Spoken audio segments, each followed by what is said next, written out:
Okay, so I want you to factor using the man method. Okay, that's what it says to do.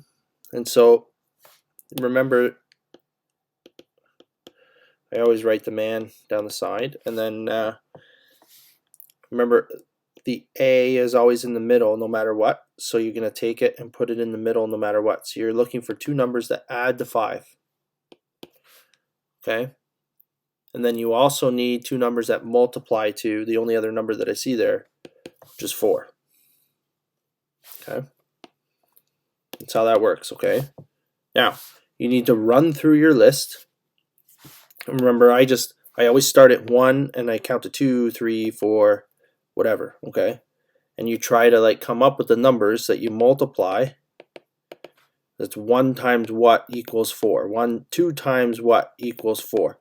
3 times is never going to work. 4 times is equal to 4. Okay, that's what I do. I just count my way up, and then I just try and figure out the numbers that work. Okay, so 1 times 4 is going to equal 4. Okay, so you could check those, or you could just check the next one. You could go, okay, well, 2 times 2 also equals 4. Okay, or 4 times 1. This is the same as this. Okay, so we don't really need these bottom two because 3 doesn't work, and this one is just the same as the top one. Okay, so we really have two decisions to make here, or 50-50 guess as to what the numbers are that work. Okay, so you've checked the fact that you found two numbers that multiply to 4. Both of these multiply to 4. 1 times 4 and 2 times 2. All right, so we're done the multiplication piece. The second piece you have to check is what those two numbers add to. Okay, well, if we look in the second one, 2 plus 2 equals 4. That does not satisfy the 5 that I'm looking for. All right, so it can't be that one then, right? Because that doesn't satisfy both conditions. Conveniently, though, 1 plus 4 equals 5. Okay? Once you have that, you just take whatever these two numbers are, 1, it's positive 1, and positive 4, and you take whatever variable you're dealing with, and you just write it in front. Okay? Hopefully, since our lesson this morning, this looks familiar. You know what to do with this. If I asked you what the x-intercepts were, you could say, okay, well, x equals -1 or x equals -4. And then your x-intercepts would be -1, 0, and -4, 0. You could plot those on the grid and then show me what the graph looks like. You could do all that work from this morning. That's why we're doing what we're doing. I give you an equation that looks like this, which you would know the y-intercept, and that's it, really, and direction of opening, which doesn't do a lot for you in terms of producing the graph. But now you have a skill to switch into something that's more useful. And I showed you how to use it this morning and how to produce a graph. Right? Does anybody have any questions? There's one other thing that we did that I want to show you. Right? Just to pull it all back together again. Okay? You could take an inventory up here, and I'm saying this because this is a little bit smaller. You could take an inventory and say, okay, I'm going to have 1 x squared, and I'm going to have 5 rods of x, and I'm going to have 4 little individual cubes of 1. And then you're going to build yourself the picture, or the area, right? And you're going to read off what the length and width are. Okay, so this is another way to do this particular question. Okay, you can say, okay, I need 1x squared, and then I need 5 rods. Okay, that's 3. Those look like they start getting...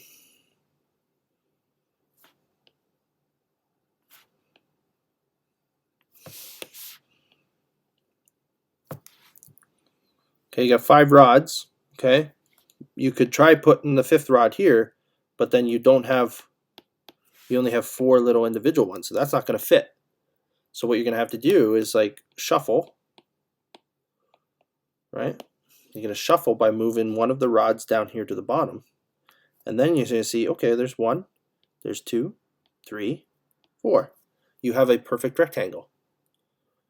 So you can draw yourself the rectangle around and then tell me what the side lengths are. Well, it looks like I can fit a rod here and then 4 singles.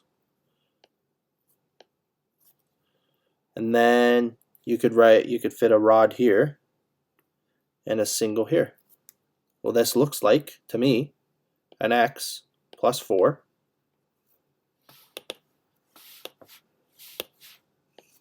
And this looks like an x plus 1. Those look like the 2 answers that I found up here.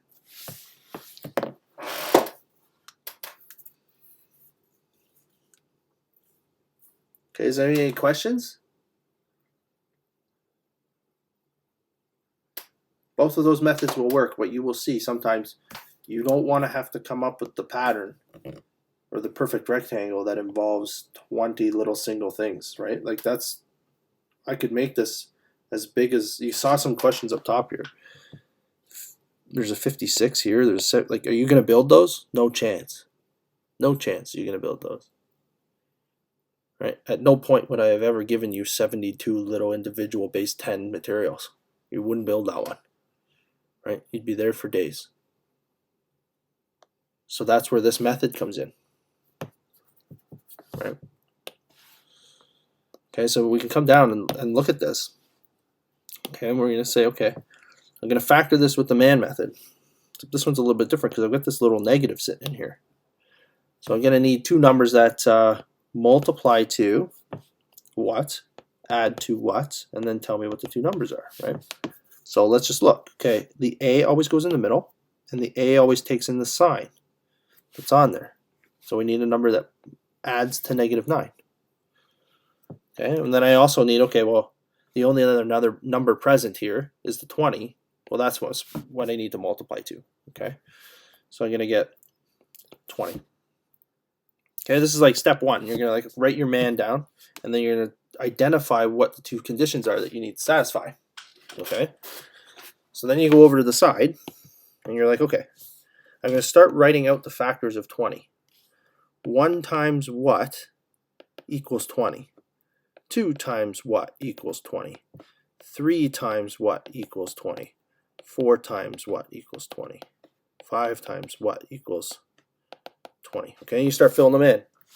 1 times 20 satisfies the multiplication, never going to add to -9. Next one. 2 times 10. 2 times 10 satisfies the multiplication, never going to add to -9. 3 doesn't go into 20. 4 times 5 equals 20. Satisfies the multiplication. 4 plus 5. Oh, this is starting to look good. 4 plus 5 equals 9. The catch here is, though, or the problem, I needed to add to -9. So what do? Well, I don't know. Did we not say yesterday we could manipulate these 2 numbers? What if I could make -4 plus 5? Well, that's not going to work. What about -4 minus 5? Well, that adds to -9, but you have to check and make sure that, okay, well, I still need to satisfy the multiplication. So does -4 times -5 equal 20? Well, yes, it does, because the 2 negatives cancel. And there you go. There are your 2 numbers that work. So your 2 numbers are -4 and -5. At which point you just go, okay, I know what the numbers are, so I'm just going to throw the variable in front. What's the variable? X. All right, well, it's x minus 4 multiplied by x minus 5, and you're done.